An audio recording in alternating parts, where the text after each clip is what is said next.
Assalamualaikum warahmatullahi wabarakatuh. Pada kesempatan kali ini saya akan berbagi tips untuk Anda. Tips untuk orang tua agar anak tak bosan belajar di rumah di tengah pandemi corona. Yang paling penting diperhatikan oleh orang tua, pada kesempatan saat ini orang tua meluangkan waktu jauh lebih banyak dibandingkan waktu-waktu sebelumnya.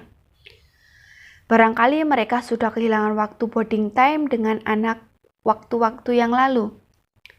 Yang diperhatikan pertama yaitu orang tua harus siap dengan keadaan saat ini, terutama orang tua harus siap menjadi orang tua, menjadi guru, menjadi teman bagi anaknya. Kemudian orang tua juga siap menjaga moodnya, maka makin banyak berkumpul, semakin intens juga orang tua berkumpul dengan anak. Di dalam keluarga, ada pun kegiatan yang dapat mengisi waktu-waktu luang saat pandemi corona ini. Orang tua harus mempersiapkan dari malam apa yang harus dilakukan oleh anak, apa yang wajib dan diberikan kepada anak, dan selanjutnya punya komitmen bersama. Komitmen tersebut apa yang harus, apa yang wajib, dan apa yang menjadi kesukaan anak. Karena di tengah-tengah belajar, anak akan lelah, perlu waktu relaksasi tentunya. Jadi orang tua perlu menanyakan kira-kira anak mau apa, mau ngapain, mau menarikah, atau main musik, atau kegiatan yang lain di luar ruangan. Maksud saya di luar rumah karena saat ini kan tidak boleh keluar. Setelah itu, misalnya juga makanan yang harus dipersiapkan oleh orang tua. Oleh karena itu, orang tua memegang peranan penting dalam kondisi saat ini. Yang tadi, maksud menjaga mood yaitu menjaga mood itu sendiri bagaimana orang tua menjadi teladan, yaitu orang tua bekerja, orang tua menemani anak, orang tua menjadi guru bagi anak. Selanjutnya, dampak yang dirasakan pada anak saat pandemi ini. Anak-anak jika tidak diberikan situasi yang kondusif, pasti akan stres jika selalu dijejali materi-materi belajar. Sementara cara anak belajar berbeda-beda. Ada anak yang belajar dengan auditoring, lebih senang mendengar, akan lebih masuk ke dalam ingatannya. Ada yang lebih masuk dengan visual, membaca. Ada juga yang dengan kinestetik, yaitu dengan cara mempraktekkan sesuatu dengan bergerak. Maka dari itu, orang tua harus lebih mengenal anak masing-masing. Bagaimana cara belajar anak, jangan dipaksa menurut kemauan orang tua.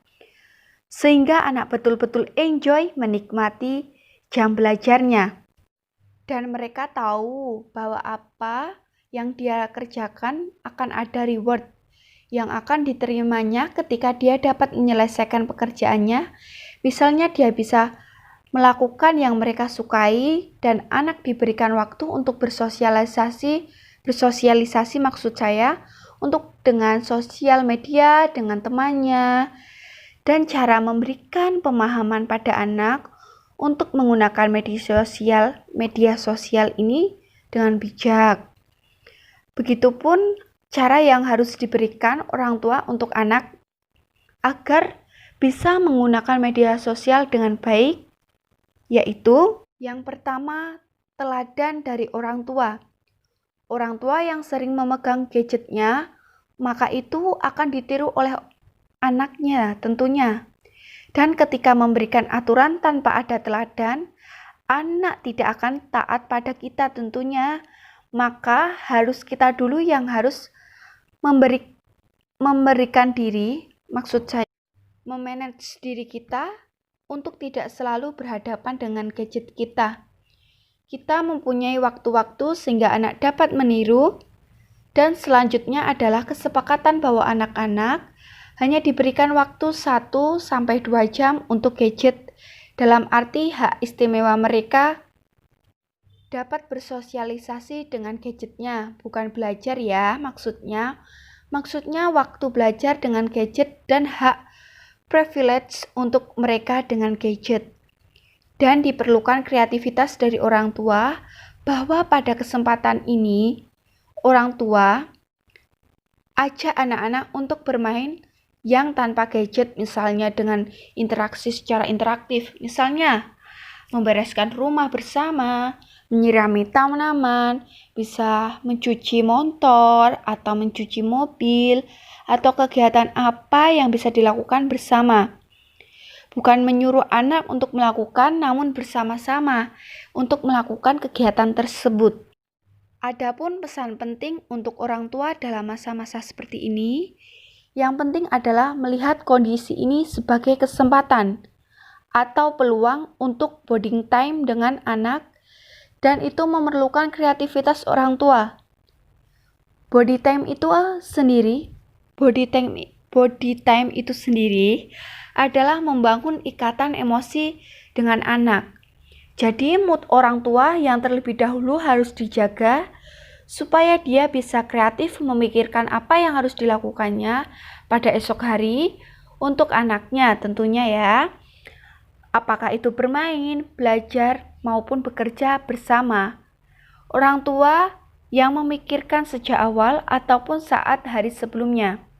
Jadi orang tua harus punya planning atau perencanaan setiap harinya tentunya ya. Itu sangat memerlukan pengorbanan.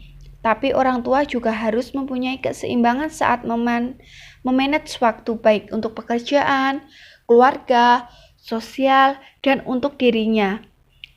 Atau yang disebut sekarang ini me time. Sekian tips yang dapat saya bagikan. Jika banyak kekurangan, saya mohon maaf. Semoga tips tersebut bisa bermanfaat untuk kalian. Sekian tips yang dapat saya bagikan. Wassalamualaikum warahmatullahi wabarakatuh.